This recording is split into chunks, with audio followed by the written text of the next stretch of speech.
ಈದ್ ಹಾಗೂ ಯುಗಾದಿ ಹಬ್ಬಕ್ಕೆ ಖರೀದಿ ಮಾಡುವವರಿಗೆ ಸುವರ್ಣಾವಕಾಶ ದೊರಕಿದ್ದು ಮಂಗಳೂರು ನಗರದಲ್ಲಿ ಬೃಹತ್ ವಸ್ತು ಪ್ರದರ್ಶನ ಆಯೋಜಿಸಲಾಗಿದೆ. ಟಿಎಂಎಫ್ಐ ಕನ್ವೆನ್ಷನ್ ಹಾಲ್ನಲ್ಲಿ ವಾಕ್ ಅಂಡ್ ಸ್ಟೈಲ್ ಸಂಸ್ಥೆಯಿಂದ ಈ ವಸ್ತು ಪ್ರದರ್ಶನ ಹಾಗೂ ಮಾರಾಟ ಮೇಳ ಆಯೋಜಿಸಲಾಗಿದೆ. ಆಧುನಿಕತೆಯೊಂದಿಗೆ ಬದಲಾಗ್ತಾ ಇರುವಂತಹ ಸನ್ನಿವೇಶದಲ್ಲಿ ಹೊಂದಾಣಿಕೆ ಮಾಡಿಕೊಂಡಿರುವ ವಾಕ್ ಅಂಡ್ ಸ್ಟೈಲ್ ಸಂಸ್ಥೆ ಹೊಸ ವಿನ್ಯಾಸದ ಬಟ್ಟೆಗಳು, ಗೃಹೋಪಯೋಗಿ ವಸ್ತುಗಳು, ಐಷಾರಾಮಿ ಸೋಫಾ ಸೆಟ್, ಮಂಚ, ಬೆಡ್ ಹೀಗೆ ನೂರಾರು ವಸ್ತುಗಳನ್ನು ಇಲ್ಲಿ ಅನಾವರಣ ಮಾಡಿದೆ. ಸುಮಾರು 60 ಮಳಿಗೆಯಲ್ಲಿ ಜನರ ಆಯ್ಕೆಗೆ ತಕ್ಕುದಾದ ವಸ್ತುಗಳು ಒಂದೇ ಸೂರಿನಡಿಯಲ್ಲಿ ಸಿಗುವಂತೆ ವ್ಯವಸ್ಥೆ ಮಾಡಲಾಗಿದೆ.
ವಾಕ್ ಅಂಡ್ ಸ್ಟೈಲ್ ಸಂಸ್ಥೆಯ ವತಿಯಿಂದ ಒಂದು ವಿಶೇಷ ಎಕ್ಸಿಬಿಷನನ್ನು ಪ್ರಾರಂಭಿಸಿದ್ದೇವೆ. ಇದು ದೇಶದ ಪ್ರತಿಯೊಂದು ರಾಜ್ಯದ ಉಡುಪು ತೊಡಕುಗಳ ವಿಶೇಷವಾದಂಥ ಹೊಸ ವಿಚಾರವನ್ನು ನಮ್ಮ ಮುಂದೆ ಇಟ್ಟಿದ್ದಾರೆ. ಯಾಕಂದರೆ ದೇಶ ಮುನ್ನಡೀತಾ ಇದೆ, ಜನರು ಅಚ್ಚುಕಟ್ಟಾಗಿ ಸ್ಟೈಲಿನ ಬಗ್ಗೆ ಹೆಚ್ಚು ಆಸಕ್ತಿ ವಹಿಸುವಂಥ ನಾವು ನೋಡ್ತಾ ಇದ್ದೇವೆ. ನಮ್ಮ ಭಾರತ ದೇಶದ ಸಂಸ್ಕೃತಿ, ಆಚಾರ ವಿಚಾರಗಳು ಭಾಳ ಪ್ರಾಮುಖ್ಯ. ಆದರೆ ನಾವು ನಮ್ಮ ದೇಶದ ಸಂಸ್ಕೃತಿ, ಆಚಾರ ವಿಚಾರವನ್ನು ಬಿಟ್ಟು ಪಾಶ್ಚಾತ್ಯ ದೇಶದ ಬಗ್ಗೆ ಹೆಚ್ಚಿನ ಗಮನ ಕೊಡೋದನ್ನು ನಾವು ನೋಡ್ತಾ ಇದ್ದೇವೆ. ಆದರೆ ಇಲ್ಲಿ ಉಡುಪುಗಳು ಬಂದದ್ದನ್ನು ನೋಡುವಾಗ ಇದು ನಮ್ಮ ದೇಶೀಯ ಉಡುಪುಗಳು, ಇದಕ್ಕೆ ಹೆಚ್ಚು ಮಹತ್ವವನ್ನು ಕೊಡಬೇಕು. ಮತ್ತು ನಮ್ಮ ಈ ಏನು ಉದ್ಘಾಟನೆ ಆಗಿದೆ, ಇಲ್ಲಿ ಮಂಗಳೂರಿನ ಜನ ಅಥವಾ ಉಡುಪಿ ದಕ್ಷಿಣ ಕನ್ನಡ ಜಿಲ್ಲೆ ಜನರಿಗೆ ಇದರಲ್ಲಿ ಹೆಚ್ಚಿನ ಬಂದು ಇದರಲ್ಲಿ ಭಾಗವಹಿಸಬೇಕು ಮತ್ತು ತಮ್ಮ ಉಡುಪು ತೊಡುಪುಗಳನ್ನು ಪರ್ಚೇಸ್ ಮಾಡಬೇಕು ಅಂತ ನಾನು ಕಳಕಳಿಯ ಪ್ರಾರ್ಥನೆ ಮಾಡಿ ಸಂತೋಷದಿಂದ ಈ ಕಾರ್ಯಕ್ರಮದಲ್ಲಿ ಭಾಗಿಯಾಗ್ತಾ ಇದ್ದೇವೆ.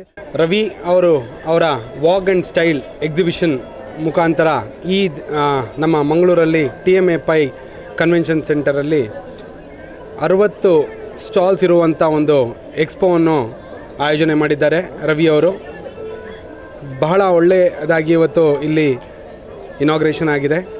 60ಕ್ಕಿಂತ ಹೆಚ್ಚು ಮಳಿಗೆ ಇರೋದ್ರಿಂದ ಎಲ್ಲರೂ ನಮ್ಮ ಮಂಗಳೂರು ಜಿಲ್ಲೆ ಮತ್ತು ಹಾಗೆಯೇ ಉಡುಪಿ ಇಲ್ಲಿ ಇರುವಂಥ ಎಲ್ಲರೂ ಈ ಎಕ್ಸಿಬಿಷನ್ಗೆ ಬಂದು ಅವರು ವೀಕ್ಷಿಸ್ಬೋದು, ಹಾಗೆ ಖರೀದಿ ಮಾಡಬಹುದು. ಸರ್ ಹೇಳಿದ ಹಾಗೆ ಎಲ್ಲ ಉಡುಪುಗಳು ಮತ್ತು ಫರ್ನಿಚರ್ಸು ಬೇರೆ ಬೇರೆ ಥರ ವಸ್ತುಗಳ ಪ್ರದರ್ಶನ ಆಗಿರೋದ್ರಿಂದ ಎಲ್ಲರೂ ಭಾಗವಹಿಸಿ ಎಲ್ಲರೂ ಇಲ್ಲಿ ಅವ್ರಿಗೆ ಬೇಕಾದಂಥ ವಸ್ತುಗಳನ್ನು ಅವರು ಖರೀದಿ ಮಾಡ್ಬೋದು. ಹಾಗಾಗಿ ಇವತ್ತು ಆರಂಭ ಆಗಿದೆ. ನಾಳೆ ಮತ್ತು ನಾಳಿದ್ದು ಭಾನುವಾರದ ತನಕ ಇದು ಎಕ್ಸಿಬಿಷನ್ ನಡೆಯುತ್ತೆ. ಎಲ್ಲರೂ ದಯವಿಟ್ಟು ಬಂದು ಇದರಲ್ಲಿ ಪ್ರೋತ್ಸಾಹಿಸಿ ಅಂತ ಕೇಳ್ತಾ